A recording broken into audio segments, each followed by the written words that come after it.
Логикалык суроонун жообу туура экен, урматтуу касташтар. Ошону эскертип коелу. Айтабыз.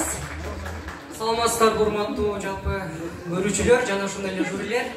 Номер 12 Анарбеков Манас медициналык колледжи. Менин биринчи суроо. Бул нерсе сизде бар, бирок бул нерсени сизге караганда башка бирөөлөр көбүрөөк колдоно алат. Ал эмне дейт? Менимче бул нерсе болуп калса керек. А бул анда өзүм болуп калышы мүмкүн.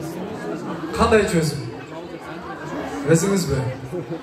Урматтуу зал, тынчыраак турабыз, анан биринчи жооп. Кийинки суроо кырдаалдан чыгуучу суроо. Элестетиңиз, сиздин сүйлөшкөн кызыңыз бул жакта өлүп жатат. А берки жакта сиздин мурунку сүйлөшкөн кызыңыз дагы өлүп жатат. Ошол мурунку сүйгөн кызыңызды өппөсөңүз, азыркы сүйлөшкөн төмөндөгүнчө, азыркы уже президентибиз